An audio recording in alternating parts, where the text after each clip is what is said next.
Selamat siang dan salam sejahtera untuk kita semua. Assalamualaikum warahmatullahi wabarakatuh. Waalaikumsalam warahmatullahi wabarakatuh. Edisi podcast Bawaslu Kabupaten Timur Tengah Utara kali ini hadir di hadapan sahabat Bawaslu sekalian, dan pada kesempatan ini tema yang diusung adalah tindak pidana pemilu, dan sudah hadir bersama saya narasumber Kapolres Timur Tengah Utara, Bapak AKBP Muhammad Mukson, SH SIK MH. Selamat siang Bapak Kapolres. Selamat siang. Ya, bagaimana kabarnya siang ini? Alhamdulillah, puji Tuhan, kabar baik, sehat Oke, selalu. baik. Sahabat Bawaslu dimanapun Anda berada, yang kita bahas tema kali ini adalah tindak pidana pemilu. Namun sebelum kita berbicara lebih jauh, mungkin bisa sahabat Bawaslu juga perlu ikuti dan tahu kira-kira apa itu tindak pidana pemilu. Tindak pidana pemilu secara etimologi tentu seluruh pelanggaran, kejahatan, tindak pidana yang diatur dalam Undang-Undang Nomor 7 Tahun 2017 tentang pemilu. Jadi semua kejahatan, pelanggaran yang bertentangan dengan Undang-Undang Nomor 7 Tahun 17 itu adalah merupakan tindak pidana pemilu. Begitu? Oke, baik. Kalau demikian, maka tahapan pemilu tahun 2024 sudah dimulai dan hingga sekarang sudah masuk pada tahapan kampanye. Betul sekali. Sehingga kira-kira sejauh ini perbuatan apa saja yang kemudian digolongkan menjadi tindak pidana pemilu, atau perbuatan apa saja yang dianggap melanggar sehingga digolongkan menjadi tindak pidana pemilu? Baik, ini pemahaman saya di mana sekarang pada masa tahapan kampanye yang bisa terjadi dalam pelanggaran ataupun kejahatan pemilu yang sepengetahuan saya saat ini, yang pertama dimungkinkan adanya pelaksanaan kampanye di luar jadwal. Nah, itu adalah salah satu hal yang bisa nanti dimasukkan kategori pelanggaran pemilu. Dan yang kedua adalah pelaksanaan kegiatan kampanye yang tidak sesuai jadwal, atau yang di luar jadwal, karena yang terjadi di lapangan banyak sekali yang sudah dijadwalkan di desa A namun pelaksanaannya berbeda, dan ini juga perlu dikomunikasikan sehingga nanti tidak dikategorikan pelanggaran, ya. Di samping juga terkait dengan pemasangan APK atau alat peraga kampanye, di mana saat ini kalau pemasangan itu oleh KPU dan Bawaslu sudah ditentukan di tempat-tempat yang sudah ditentukan, maka apabila tidak dilaksanakan, ditempatkan sembarangan, maka itu juga termasuk pelanggaran. Saat ini seperti itu yang kami lihat berdasarkan hasil pantauan personel kami yang melaksanakan pengamanan kampanye di wilayah TTU, khususnya Kabupaten TTU. Demikian. Baik, dari tindakan-tindakan yang sudah Bapak sebutkan, kira-kira sejauh ini yang dianggap menjadi rawan atau nilainya tinggi, signifikan terjadi menjadi pelanggaran itu apa saja yang selama ini? Iya, untuk di TTU sendiri kami masih belum melihat secara real adanya terjadi pelanggaran maupun kejahatan tindak pidana, khususnya Undang-Undang Pemilu, karena kami lihat antusias masyarakat, khususnya Bawaslu, sudah banyak mensosialisasikan kepada masyarakat, kepada calon legislatif, khususnya di pelosok-pelosok, sehingga sangat minim sekali pelanggaran-pelanggaran yang terjadi. Dan ini sampai sekarang pun kami dari pihak kepolisian belum melihat secara real adanya pelanggaran.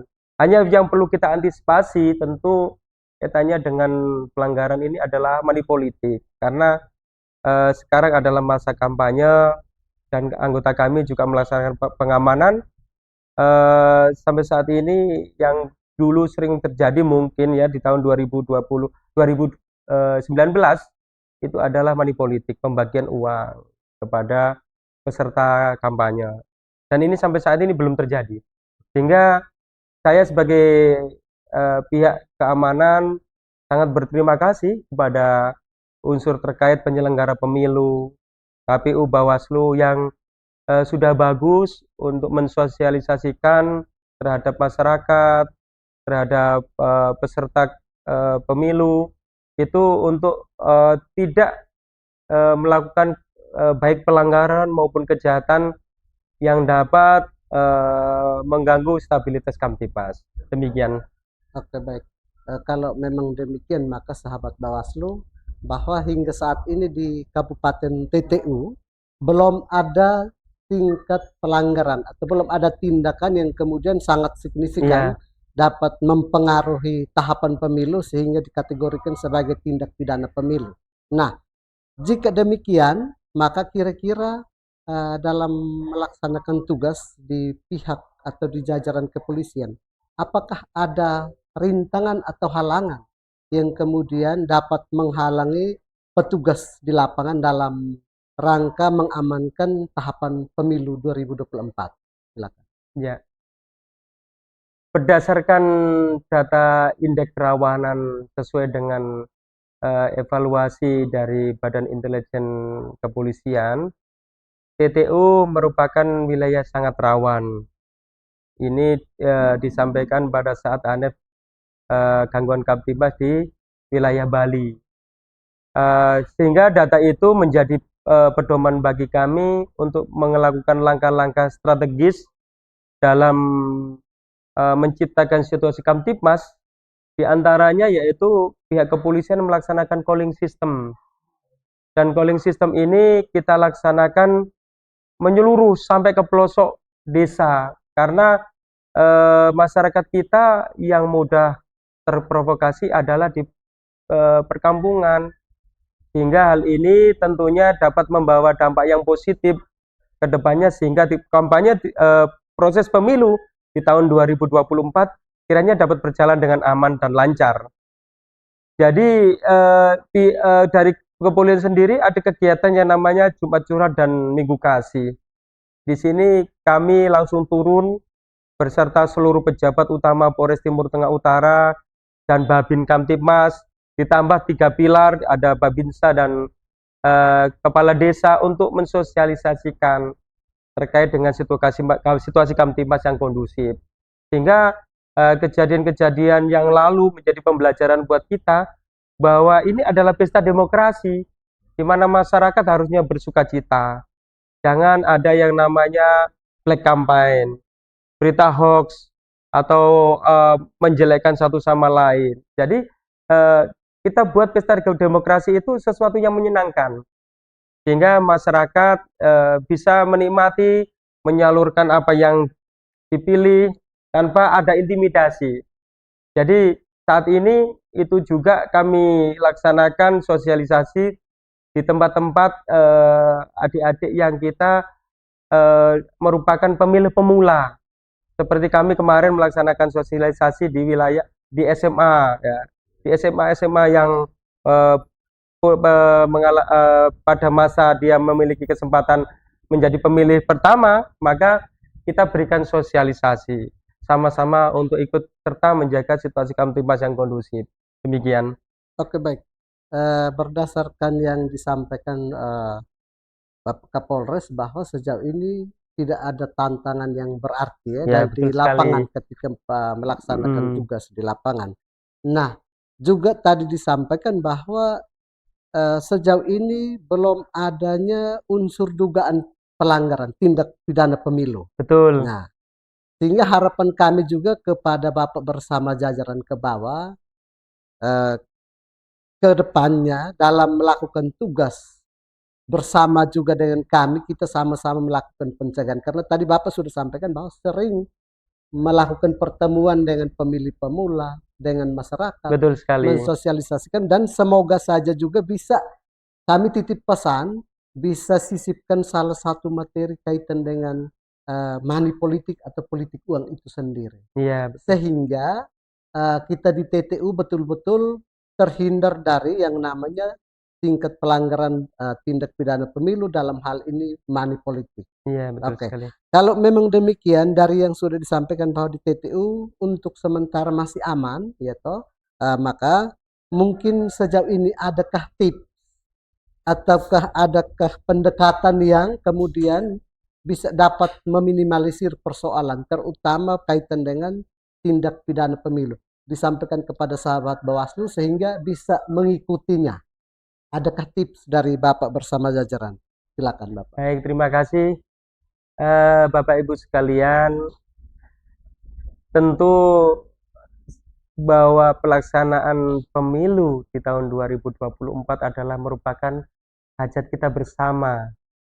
Tentunya tidak akan bisa terlaksana dengan baik dan benar tanpa namanya kerjasama.